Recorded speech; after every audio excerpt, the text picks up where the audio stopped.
Bom dia, senhoras e senhores. Sejam bem-vindos à conferência da Eletrobras para a discussão dos resultados referentes ao terceiro trimestre de 2024.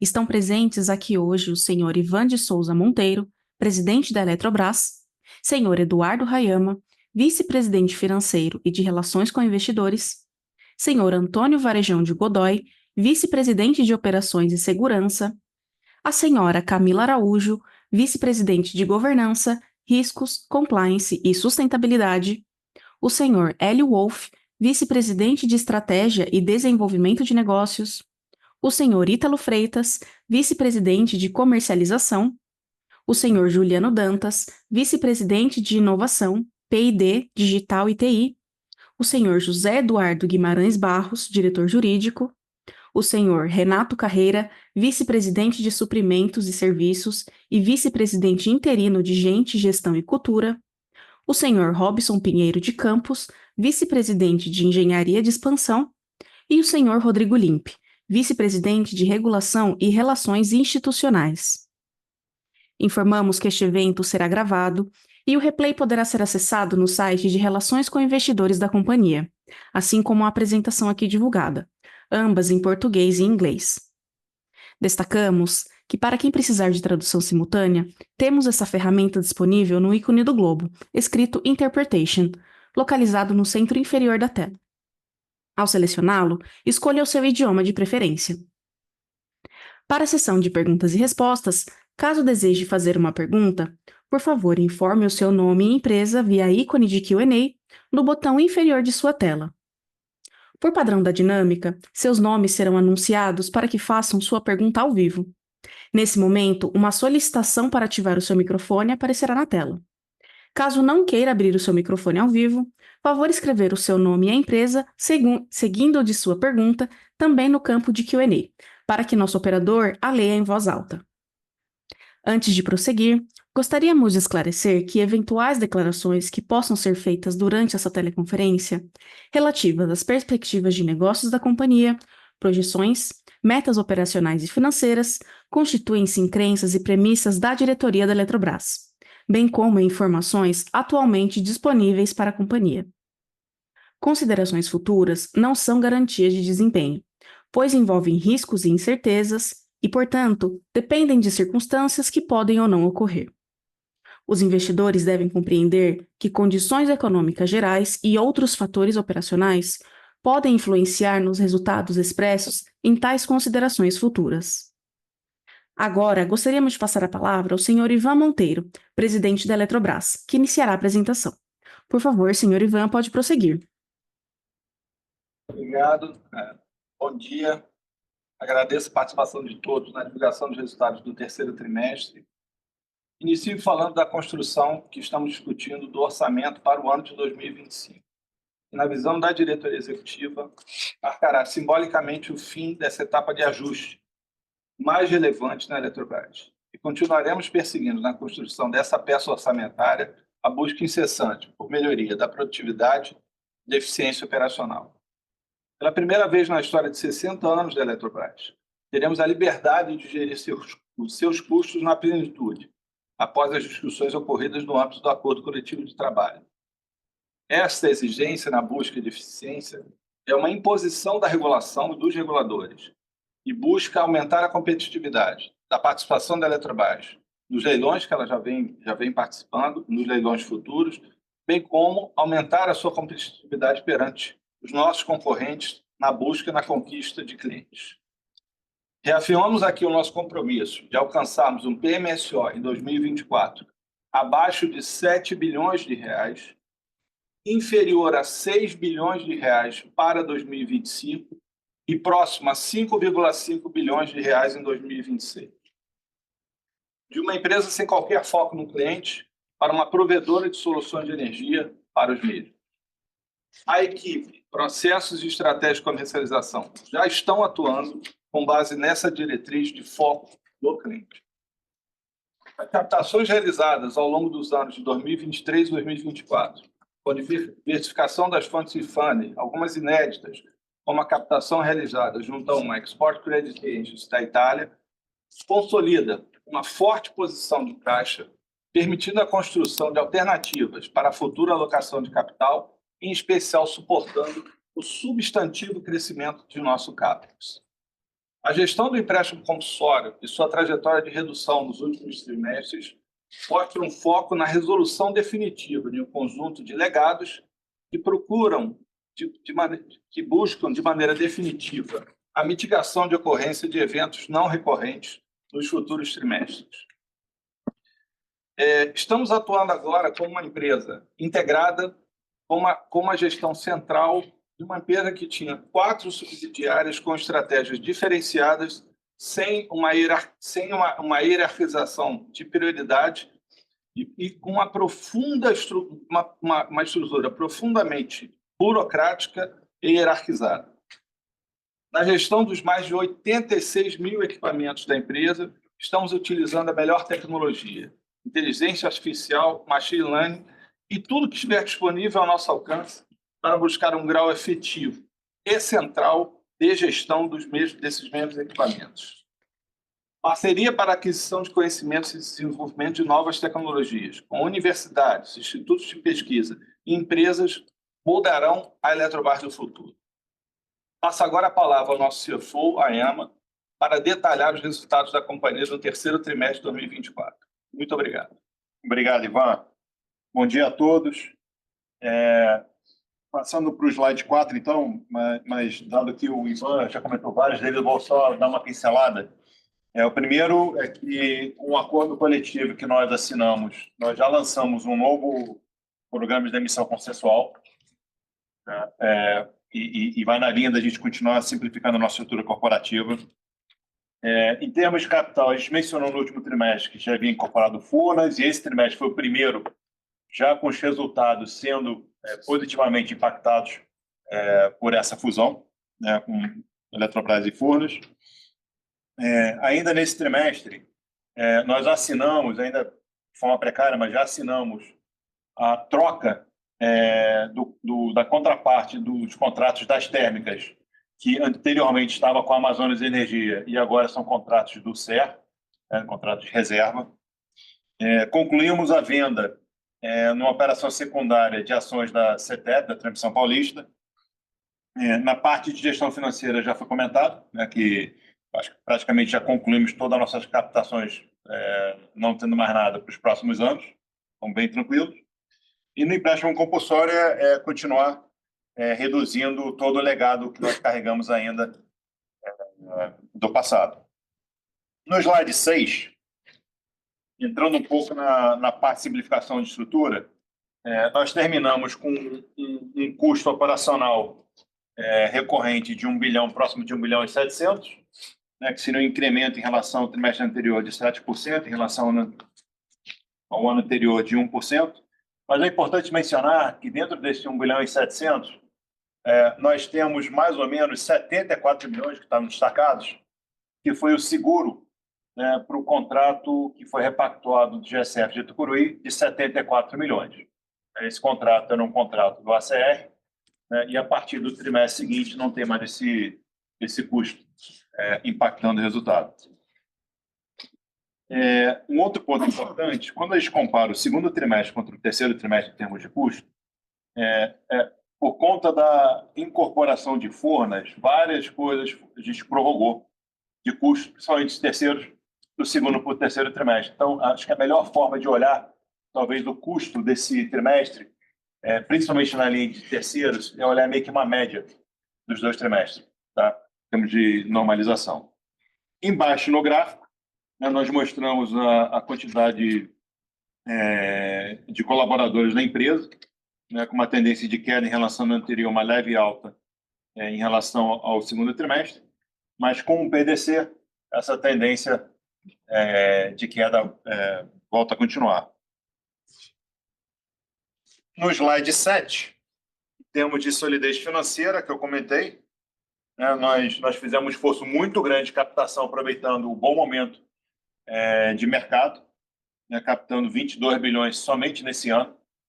E com isso, e considerando já a captação que fizemos agora em outubro, de 5 bilhões em debêntures, e a captação que foi mencionada pelo Ivan, da SAT, né, que é uma agência de exportação italiana, nós terminaríamos com um caixa de 37 bilhões, praticamente, que daria quase 5 anos de vencimento da dívida. Estamos numa posição muito confortável, né, que nos permite aí surfar qualquer volatilidade ou oportunidade que possam surgir e acelerar também o nosso programa de CAPEX orgânico. No slide 8, entrando um pouquinho mais no detalhe dos empréstimos compulsórios, como foi dito, a gente reduziu só nesse trimestre quase R$1 bilhão de passivo do compulsório, né, trazendo aí um deságio adicional de aproximadamente 300 milhões, mas com essa redução dessas de quase R$1 bilhão de causas prováveis, nós também reduzimos substancialmente, né, as dívidas que estariam off-balance, aquelas causas possíveis ou remotas, com outros quase 750 milhões de reais de redução de risco. No slide 9, falando um pouco da nossa agenda ESG, em termos de relacionados à parte do I, né, do clima, é importante mencionar que nós obtivemos a autorização para o início da operação de Coxilha Negra, uma usina eólica localizada no Rio Grande do Sul.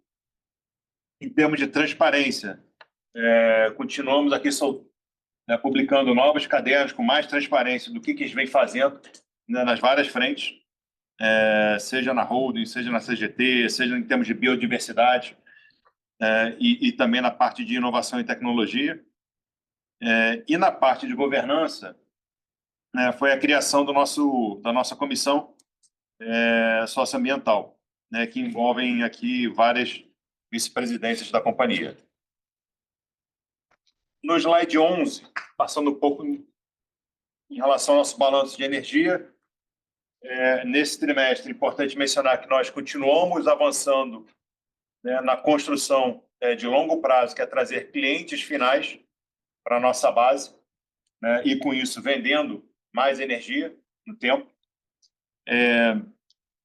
A gente acredita que vemos fazendo aqui uma boa gestão do nosso portfólio de energia, tanto é que, nesse trimestre, muita gente ficou preocupada se teria alguma exposição ou não ao mercado de curto prazo, e nós passamos tranquilos, né, pelo terceiro trimestre, estamos com uma posição também saudável para o quarto trimestre, e continuamos avançando nas nossas considerações para 2025 em diante.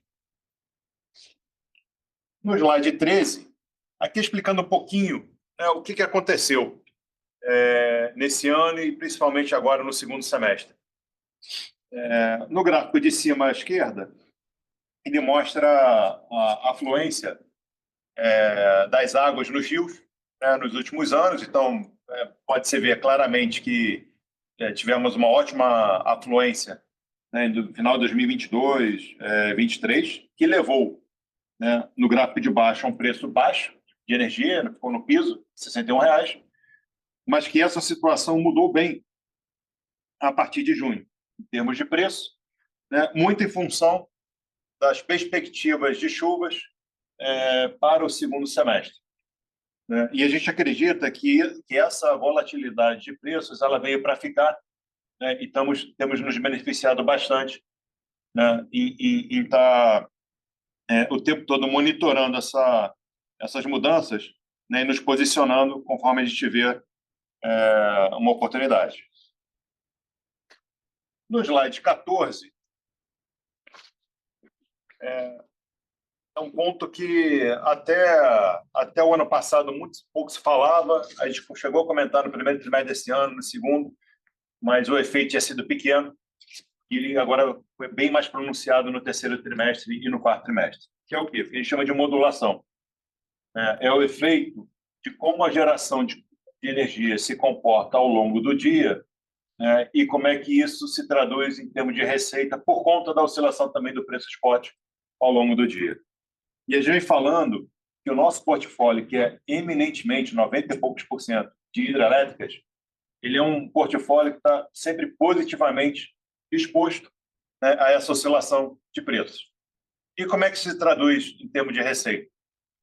Num cenário onde não existiria essa volatilidade de geração hidrelétrica ao longo do dia e de preço ao longo do dia, que se ela estivesse gerando na média e o preço fosse sempre o médio durante o dia, o que nós teríamos? Nós teríamos uma receita que seria nada mais do que a multiplicação entre o volume e o preço, na média. Aqui na tabela da direita, é basicamente essa receita que a gente dá, a receita dia, daria 421 milhões. Mas por conta dessas oscilações, tanto da geração quanto dos preços, né, e aí tem que se fazer a conta hora a hora, né, quanto eu gerei, quanto eu vendi naquele momento pelo preço, a nossa receita no final do dia teria sido de 431 milhões. E o efeito modulação é basicamente essa diferença. No nosso caso, a gente entende que deveria ser sempre de 0 para positivo, né, mas tem outras fontes que embutem um certo risco, né, que pode ser bem negativo. Quanto seria esse prêmio para as hidrelétricas? No terceiro trimestre, que a gente ainda tinha uma oscilação relativamente pequena de preços, essa diferença entre o que seria a média e o que seria, de fato, né, no horário de venda, deu R$ 3 mais ou menos, R$ 3 a R$ 6 de diferença a mais para a hidrelétrica.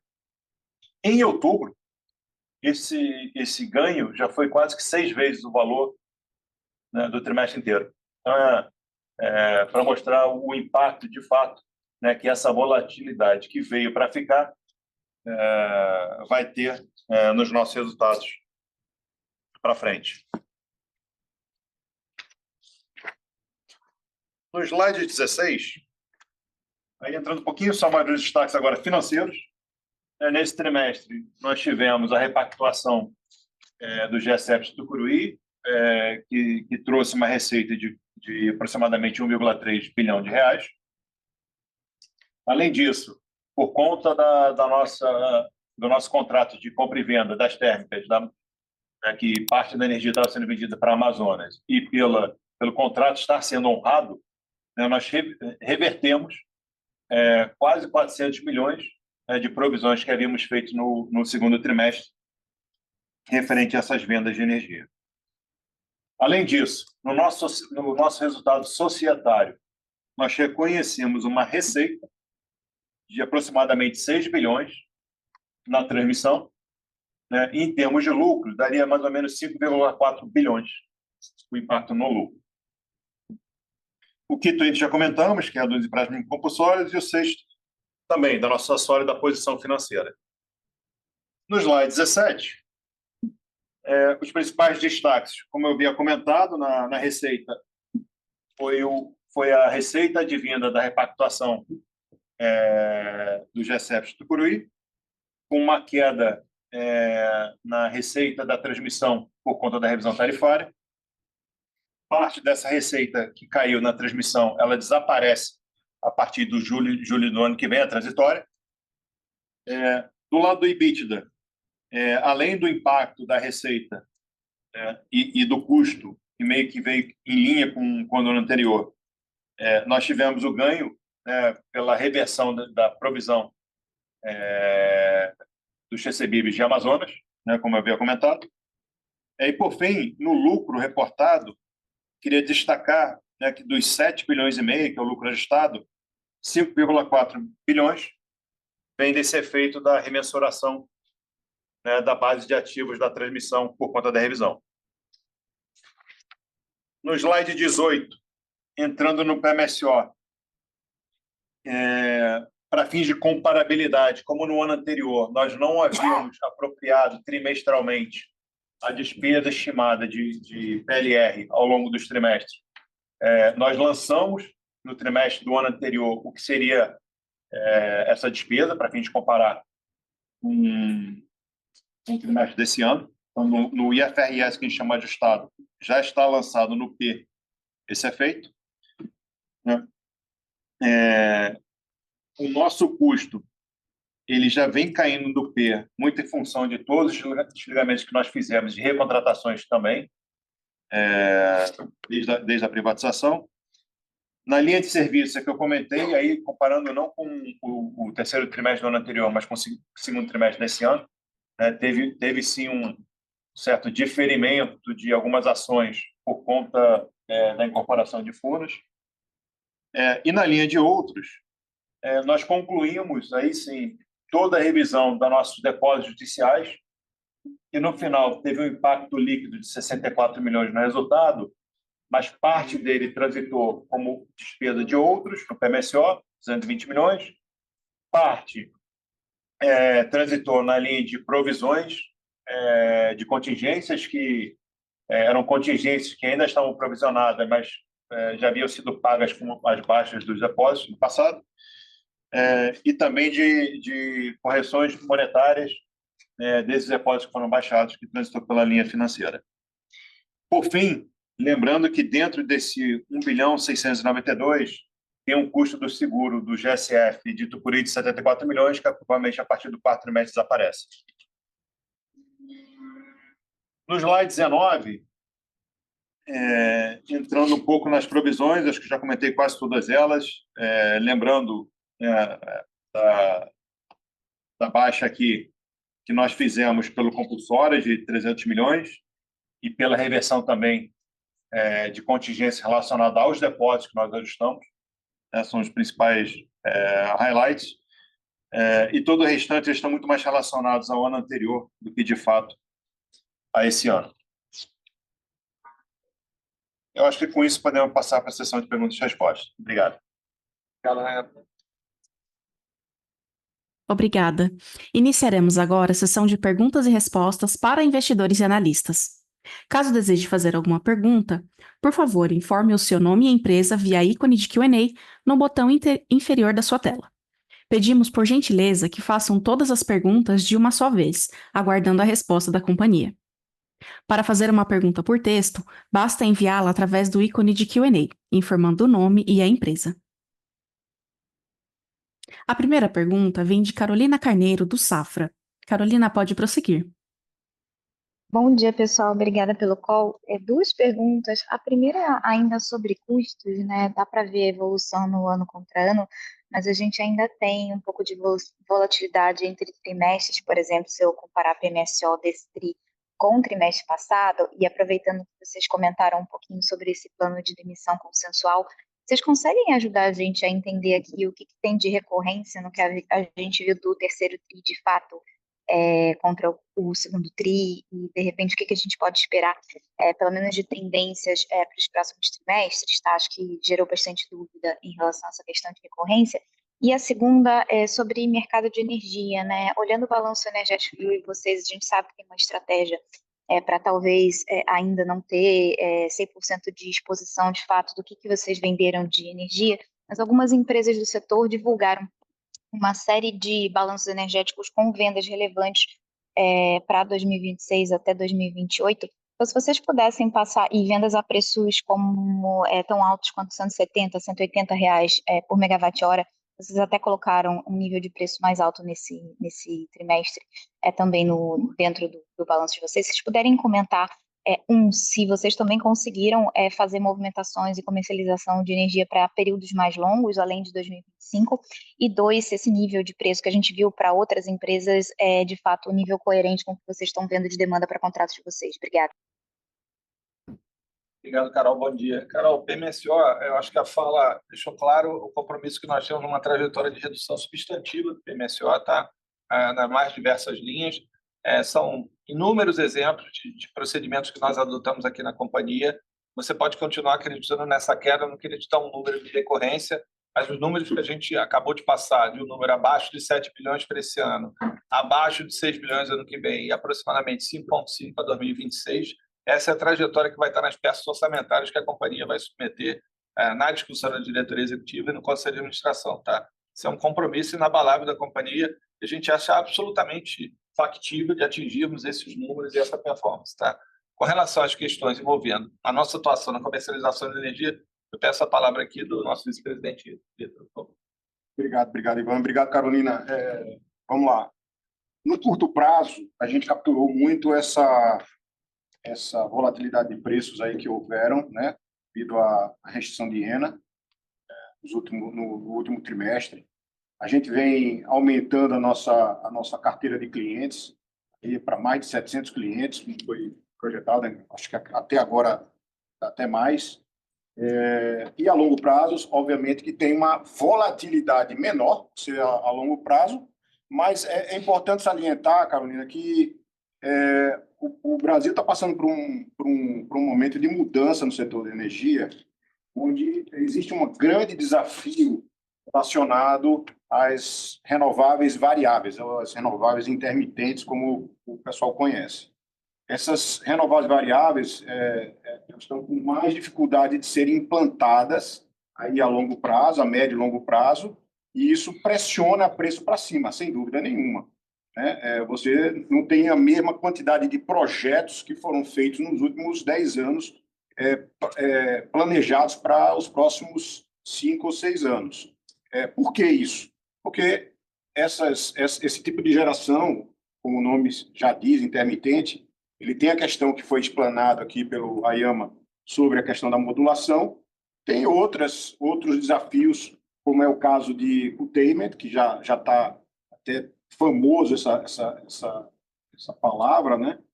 Um efeito muito ruim aí para as variáveis, e também custos de implantação, CAPEX, OPEX, que vem ferindo esse tipo de geração de energia. Então, isso pressiona que o preço, como um todo no mercado, tenha um viés de alta. Tá certo, pessoal. Obrigada. Obrigado, Carol. A próxima pergunta vem de Bruno Amorim, do Goldman Sachs. Bruno, pode prosseguir. Bom dia a todos, obrigado pelo espaço para a pergunta. Eu gostaria que vocês comentassem, na medida do possível, sobre as perspectivas para investimentos em reforços e melhorias, se vocês pudessem confirmar o valor esperado para esse ano de 2024 e se esse número é uma boa proxy para os próximos anos. Um follow-up em cima disso, seria interessante se vocês pudessem comentar sobre o processo regulatório para aprovação desses investimentos, como é que tem sido e o que vocês esperam daqui para frente.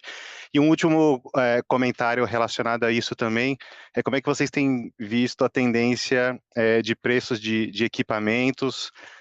Eu entendo que vocês têm uma vantagem grande por serem o maior player de transmissão do país, então no relativo com outros players, certamente a Eletrobras é muito competitiva, e para fazer reforços e melhorias entendem que vocês se beneficiam também na compra de equipamentos, mas é mais para entender na margem o que vocês têm visto com relação a preço de equipamentos, dada essa depreciação do câmbio. A gente tem visto alguns players que são listados, que vêm nesses equipamentos reportando resultados e margens fortes.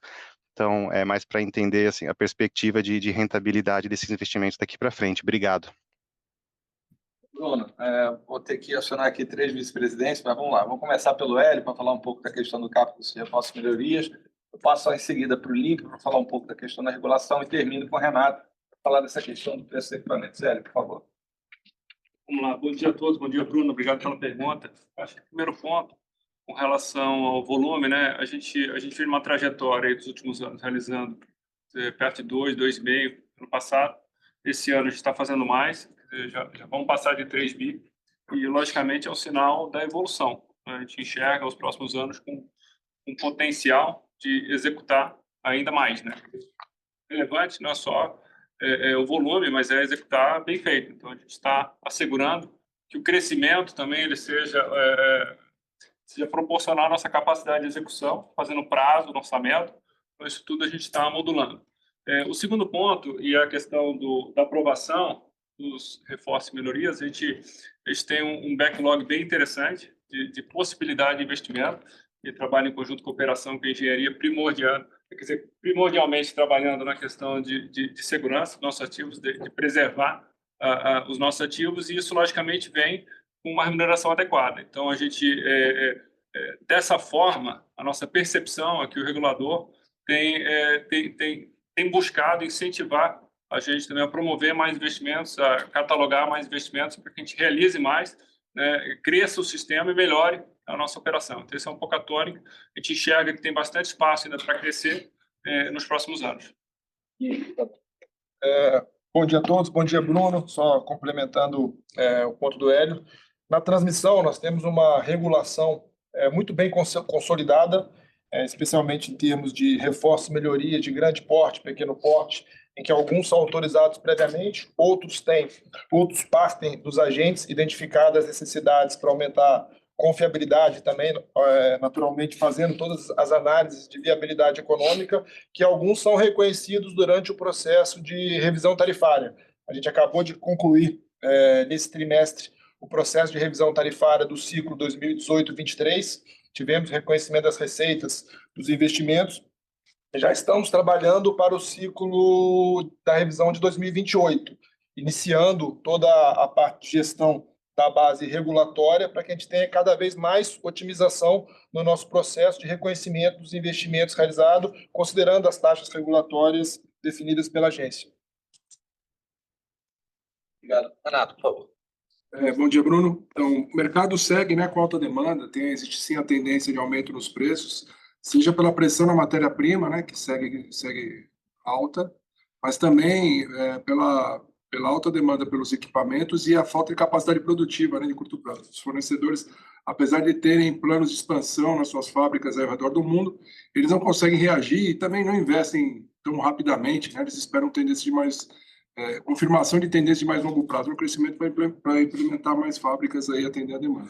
A gente tem aqui ações de mitigação muito voltadas para a economia de escala, né, pelo fato de a gente ter consolidado as demandas de todo o grupo, e estamos implementando contratos de longo prazo para alguma parte desses equipamentos, um estudo conjunto entre a área de operações, a área de engenharia e a área de suprimentos, identificando que tipo de equipamento, transmissão e geração a gente pode fechar acordos sim, em longo prazo, para a gente ficar num mix entre, né, acordo de longo prazo e spot, dependendo da situação, e a gente consegue mitigar e controlar melhor esses custos que pressionam, né, o nosso CAPEX aqui, e de forma a garantir as aceitabilidades esperadas de cada um dos projetos. Obrigado, Renato. Obrigado. Obrigado, Bruno. Lembrando que para fazer perguntas, basta informar o seu nome e a empresa através do ícone de Q&A.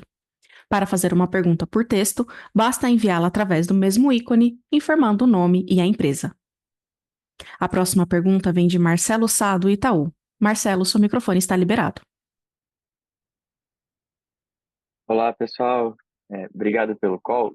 Eu tenho uma pergunta em relação ao acordo coletivo.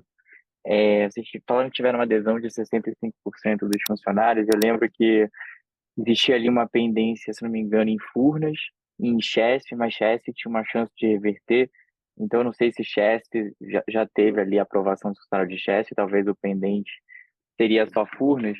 E queria entender o que tem de implicação dessa não aceitação ao acordo coletivo. Porque eu entendo que para esse funcionário que está fora do acordo, ele também perderia alguns benefícios que a Eletrobras paga para ele, né? Então seria negativo ele ficar fora do acordo. E fora do acordo eu entendo que a empresa poderia demitir eventualmente se quisesse, só para entender quais são essas implicações que para mim não está tão claro assim. Obrigado. Marcelo, vou passar aqui para o Renato, por favor. Renato. Marcelo, então vamos lá. Sobre a primeira dúvida, né, em relação às bases, a gente está hoje com cerca de 2/3 das bases que aderiram ao ACT, né, 64,7%, inclusive a Chesf, que foi uma base que assinou um pouco depois das demais. Então, a gente tem hoje a cobertura com a ACT, nas regras do ACT, para 64,7% das bases.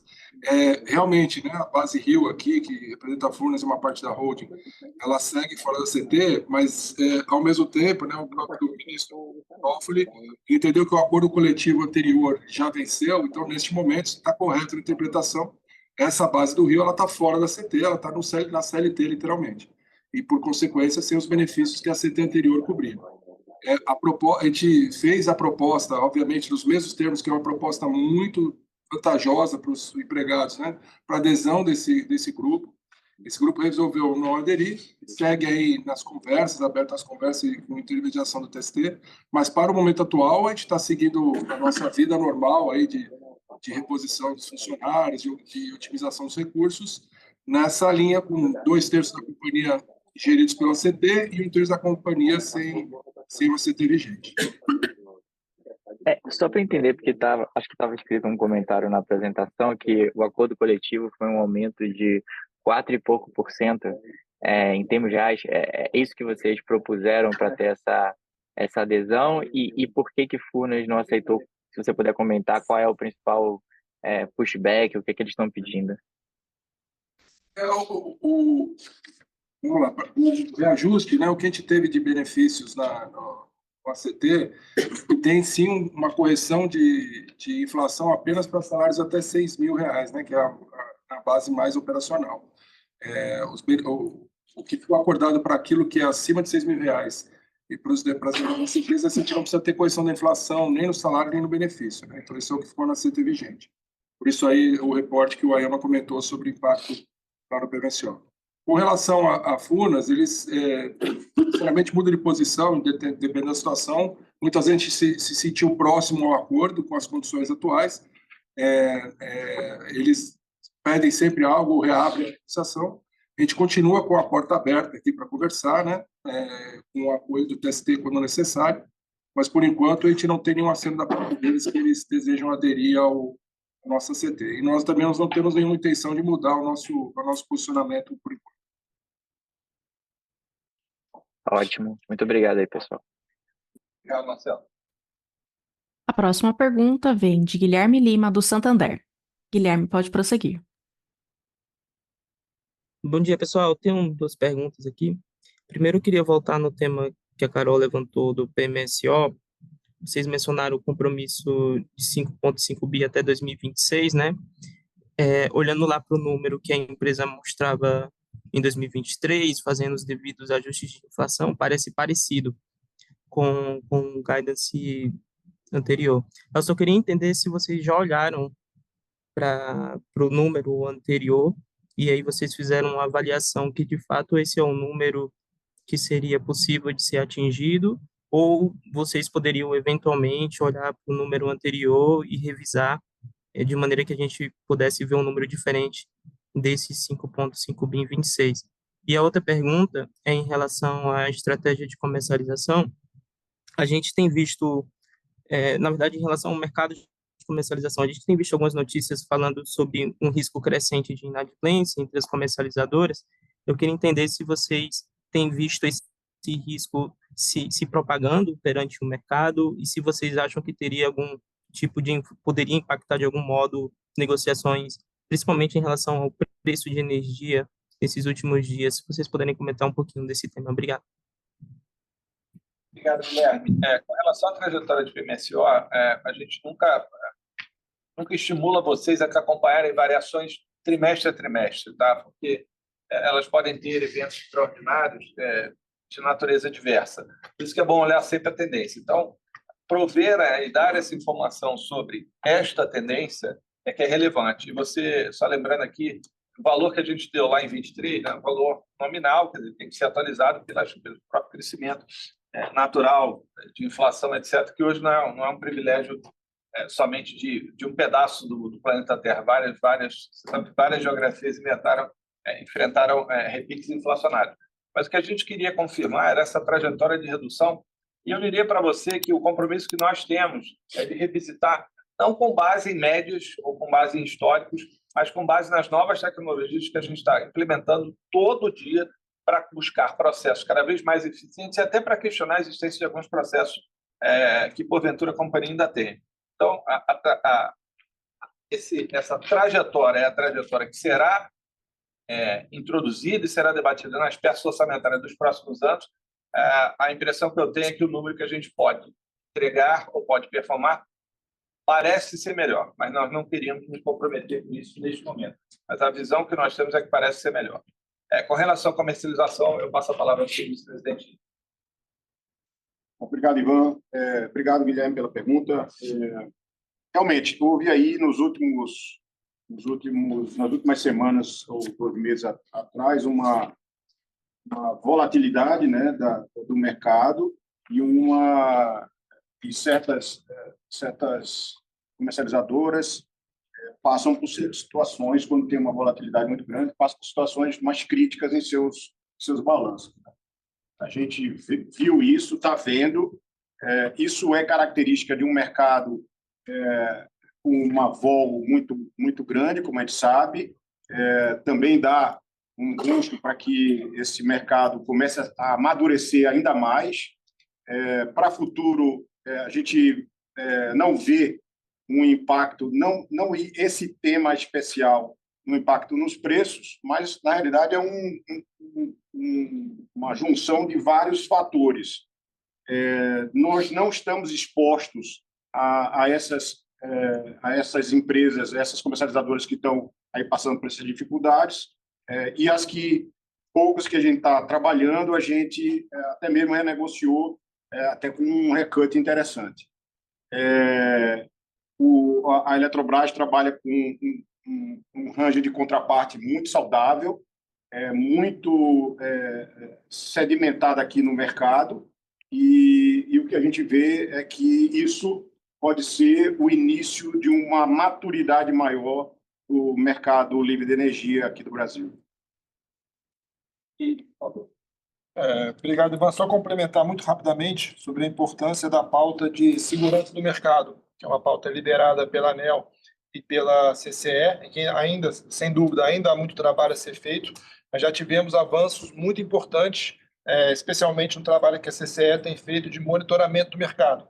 Períodos de maior volatilidade, como observamos, eles trazem certamente uma atenção maior dos agentes, mas essa atuação dos agentes também caminha ao lado da agenda regulatória que tem avançado no sentido da segurança de mercado, que é algo extremamente importante, especialmente quando a gente olha o horizonte de ampliação do mercado livre, como tem sido amplamente discutido e avançado, de fato, em medidas como a Portaria 50 a partir desse ano.